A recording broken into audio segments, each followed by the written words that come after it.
¿Cómo están? ¿Qué tal? Buenas tardes a todos los hinchas y aficionados del Barcelona Sporting Club por darse cita a escuchar esta pequeña revisión histórica y sociológica sobre la fundación de Barcelona Sporting Club. Tómenlo esto como una revisión subjetiva. Quizás haya otra versión de la historia que quizás añada una parte que yo estoy omitiendo. Eh, Así que tómenlo como una revisión subjetiva, histórica y sociológica de este acontecimiento. Y quiero darle gracias al administrador de esta página por invitarme a que les dé esta pequeña charla y este punto de vista eh, mía. Así que bueno, comencemos.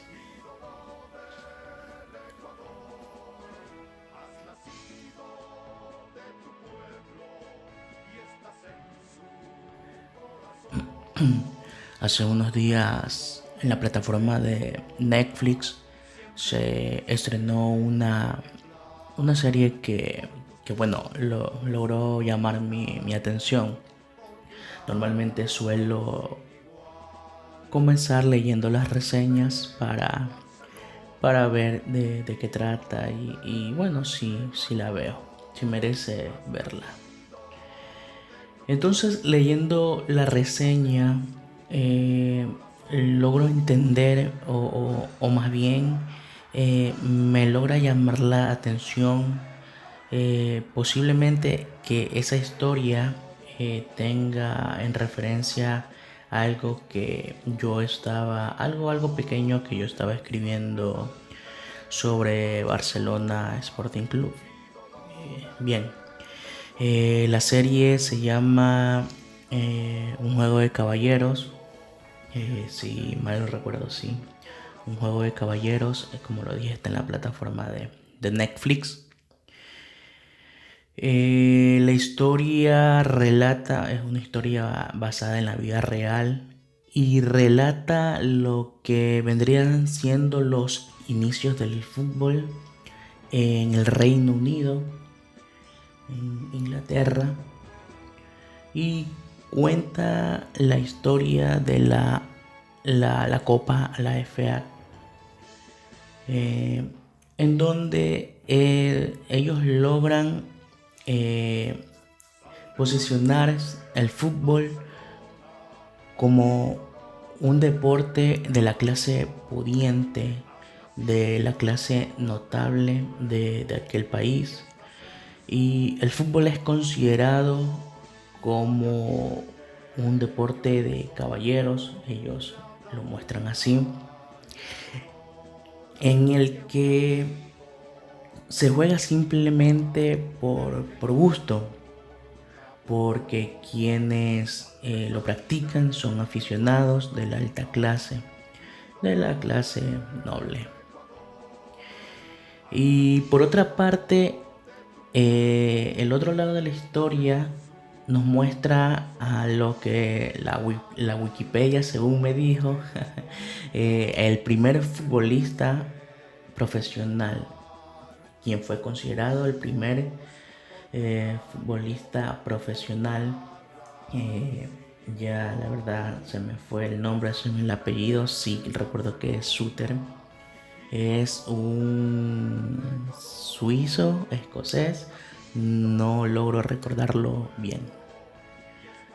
Pero bueno, lo que hace la diferencia entre las partes de la historia es que Suter viene a Inglaterra o va a Inglaterra eh, a formar parte de un equipo de la clase obrera, un equipo de la clase obrera, pero con la novedad de que a Suter le iban a dar ya un sueldo por jugar fútbol, algo que no estaba permitido según los reglamentos de la FA Cup. Entonces, y miren cómo es esto, porque ese mismo equipo de la clase obrera, tenía trabajadores, pero, o sea, tenía trabajadores jugando fútbol en el equipo, pero estos no recibían ningún tipo de sueldo por jugar en el equipo. Simplemente el sueldo que recibían en la fábrica que trabajaban era el mismo que por el que jugaban fútbol para el equipo de la fábrica. Entonces la serie nos muestra las claras caracterizaciones, las diferencias entre las clases obreras y las clases pudientes, los burgueses, por decirlo así, los nobles. Y se me vino rápidamente a la cabeza un recuerdo, bueno, para esta primera parte de este podcast. Va a ser basado en esto que les acabo de mencionar, la historia de la serie de la plataforma de Netflix. Y un recuerdo que se me vino a la cabeza rápidamente, que fue en una clase, bueno, en la universidad, en la que un docente, esto fue en el 2019, a inicios del 2019, más o menos por ahí, si no fue en enero, fue en febrero, en que la selección sub-20 o sub-19 de fútbol de Ecuador estuvo en la participación de la Copa América, creo que fue, de la cual fue ganadora y la cual tuvo como figura principal a este joven que jugaba en Barcelona, que venía de las clases altas, las clases más acomodadas del país, refiriéndome a Campana, a Leonardo Campana. Entonces, este docente no, bueno, me planteó, bueno, en la clase planteó la duda. Bueno, cabe mencionar también que este docente es comentarista deportivo en una radio de acá de Guayaquil, no recuerdo cuál.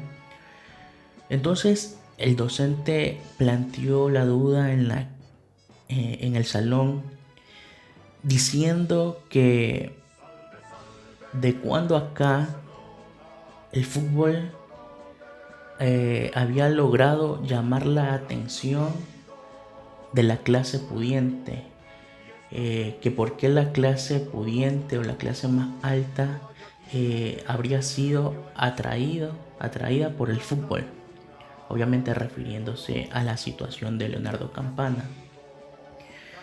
Hacía referencia de que el fútbol siempre habría sido de las clases populares, que los jugadores de fútbol siempre habían sido personas que provenían de las clases bajas, que venían de las clases sociales más excluidas, en la que su proceder era la extrema pobreza, habían sufrido exclusión. Y entonces, ¿por qué de un momento a otro aparece este joven y causa una gran conmoción en el fútbol, logrando llamar la atención de equipos del extranjero? Y bueno, yo en ese momento claramente no podía encontrar una respuesta porque no había leído mucho sobre el tema.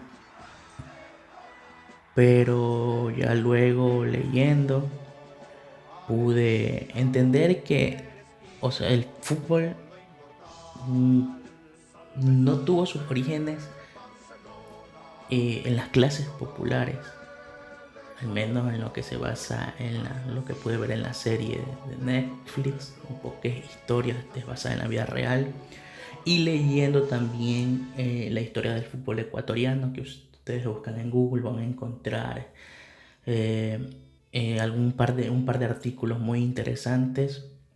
El fútbol ecuatoriano, bueno, el fútbol entró a Ecuador aproximadamente en el siglo XIX, en los últimos años, y que fue importado por un joven de clase pudiente apellido Wright,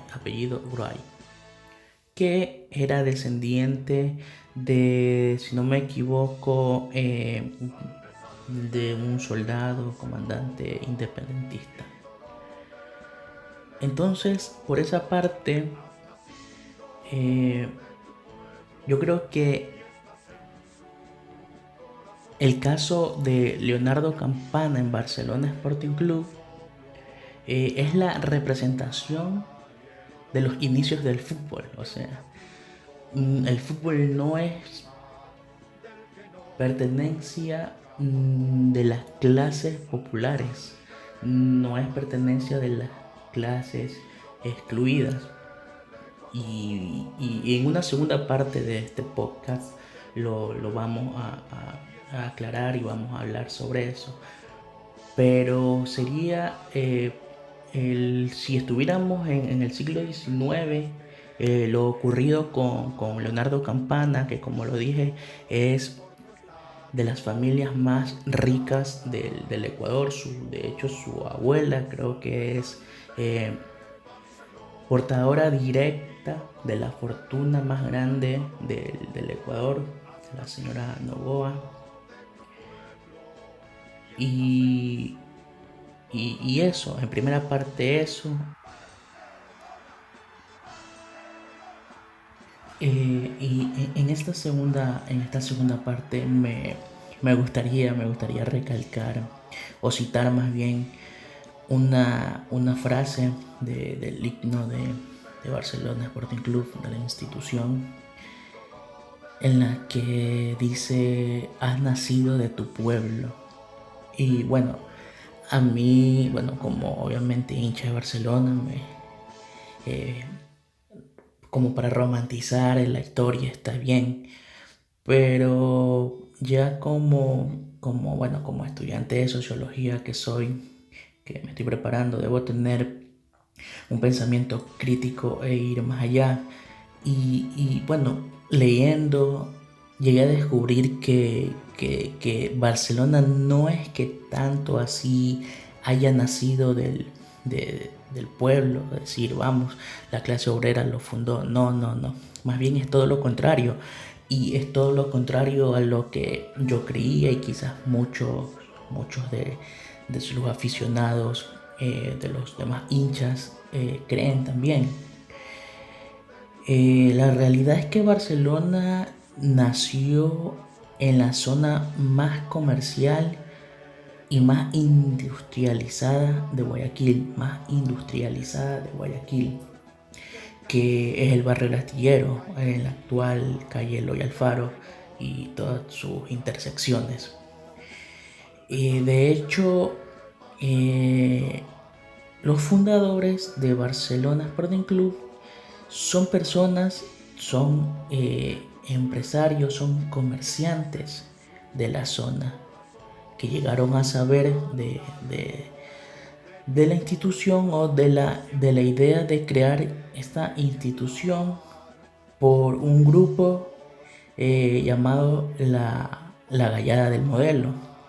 Muchos de los que se han interesado por la historia de Barcelona quizás ya han escuchado este nombre. La Gallada del Modelo.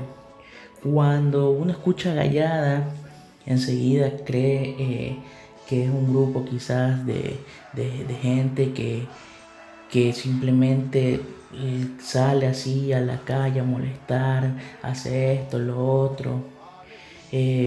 Pero se le ha dado un sentido tan populista a esa palabra de la gallada que cuando te dicen eso tú solamente crees que es la gente del barrio que se va a reunir y todo eso. Pero en realidad la gallada del Modelo, cuando yo escuché, a mí se me vino a la idea de que la gallada del Modelo eran un grupo de personas perteneciente a la clase obrera que por hallarse cerca de este sector, como les dije, que es el más industrializado y el más comercial de Guayaquil, quizás en sus horas de salida se reunían para conversar, para jugar indoor un rato, de barrio, amateur. Y eso yo creo que muchos también se han de imaginar eso, pero en realidad no. En realidad no. Claro que es muy difícil hoy en día encontrar datos biográficos de a quienes se consideraron como la gallada del modelo. Pero entre esos podemos encontrar a personajes como Rigoberto Aguirre. Rigoberto Aguirre es casi que primo de Juan Alfredo Wright, que fue, como lo mencionamos anteriormente, la persona que vino desde Londres eh, a tratar de levantar los primeros indicios del fútbol. Como ya lo sabemos, el señor Wright es de una clase pudiente, notable. Y entonces Rigoberto Aguirre viene siendo casi que el primo, sin temor a equivocarme, el primo de Juan Alfredo Wright Aguirre, dicho sea de paso. Entonces, dada la época, yo me atrevería a decir que estos tuvieron mucho contacto, que permanecían mucho tiempo juntos, la familia unida. Entonces, Rigoberto Aguirre tenía un sentido aristocrático también eh, de la época, ¿verdad? También podemos encontrar a Carlos Sandster, que era un boxeador que había obtenido ya varios títulos, varios campeonatos de esta modalidad. Dentro de los registros también encontré, o sea, en todos lados encontraba a un tal Otón Marqués de la Plata. Entonces, lo más cercano que pude obtener en cuanto a la investigación biográfica, encontré a Otto Marqués de la Plata.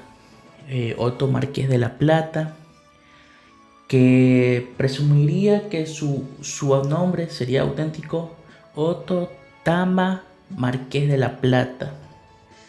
Según mi investigación, Otto Tama Marqués de la Plata. Y este estaría supuesto al señor Alavedra y Tama, lo que me da en mis consideraciones un 80% de que se trata del mismo personaje. Como en otros registros lo indican como Otón, yo lo indico como Otto Tama Marqués de la Plata.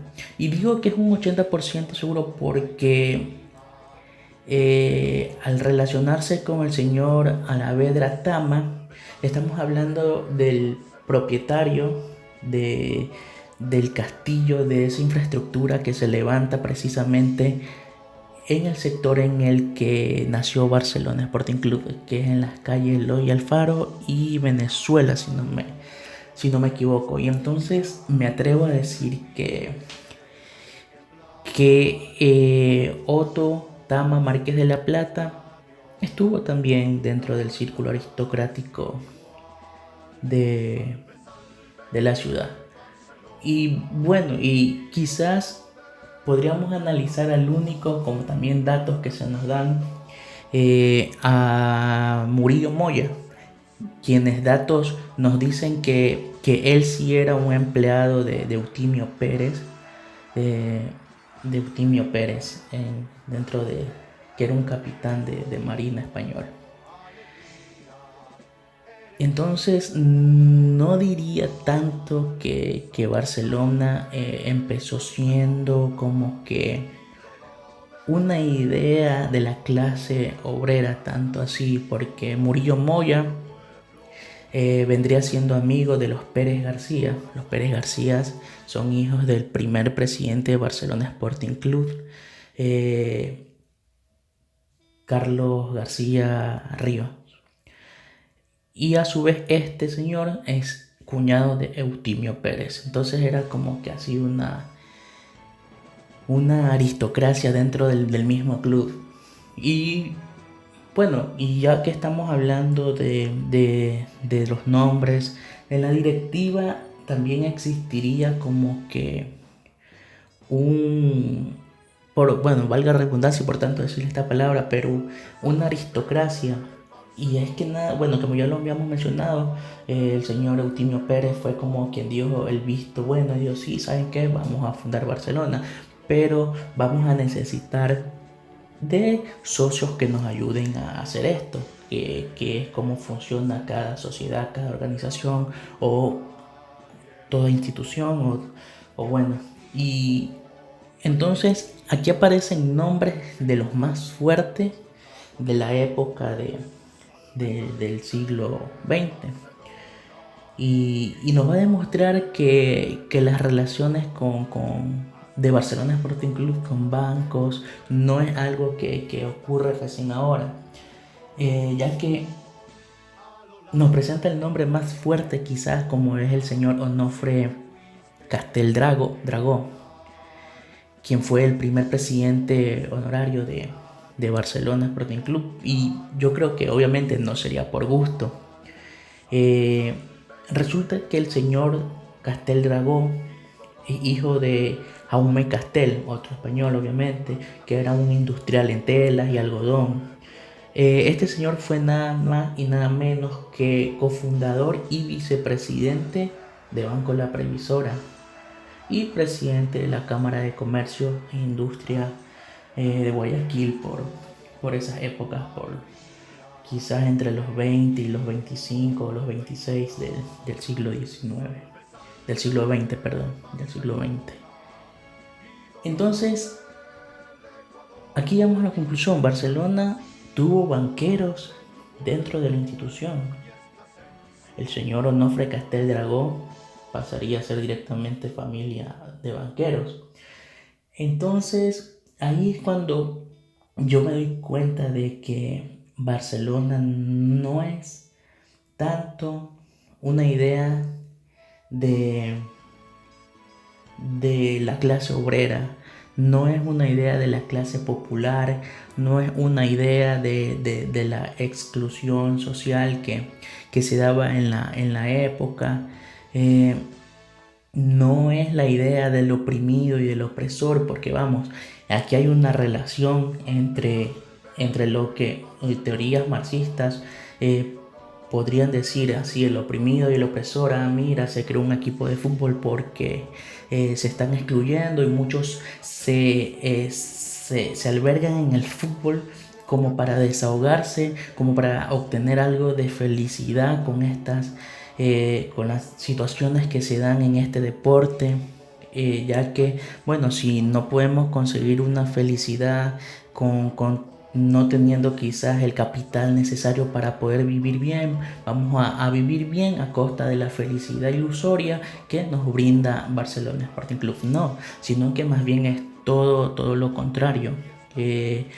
Barcelona, entre sus socios, que eran 30 o 40, aproximadamente yo diría que unos 20, 25 personas, eran comerciantes, eran empresarios, eran industriales, como ya los vimos, el señor Castel Dragó es familia banquera.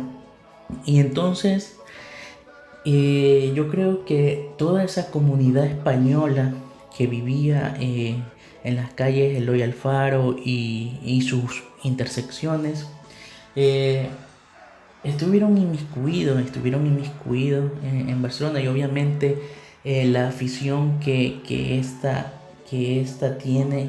comunidad tenía por el Fútbol Club Barcelona de España hizo que tuviera el nombre y todo aquello.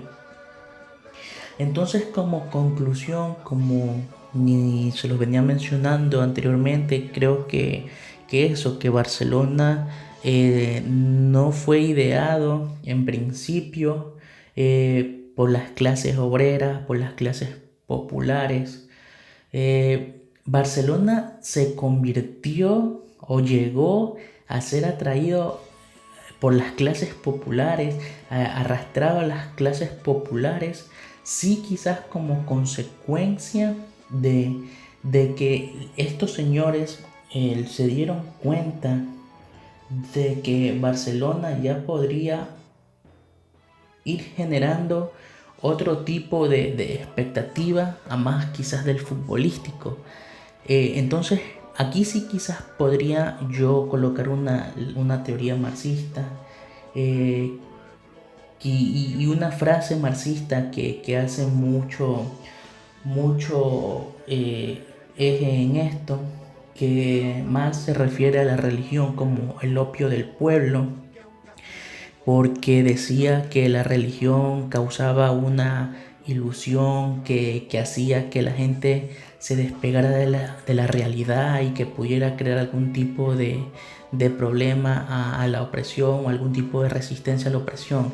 Entonces yo creo que Barcelona llega al pueblo y se vuelve popular con esa intención de ser el causante de una felicidad ilusoria, es decir, hacer que los guayaquileños de la verdadera clase baja, de las clases populares, de la clase obrera, se olviden quizás de una relación de opresión y opresor que existía, perdón, de opresor y oprimido que existía en la época. Recordar que vivíamos, que en esa época estaba todo el boom de la plutocracia, de los banqueros, de los cacauteros, algodoneros, los textiles.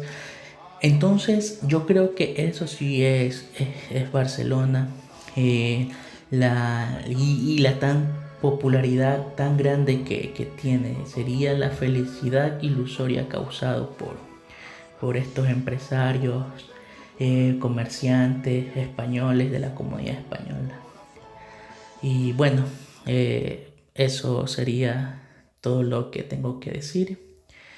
Y bueno, felices 95 años para toda la hinchada y que la pasen bien. Un abrazo, cuídense.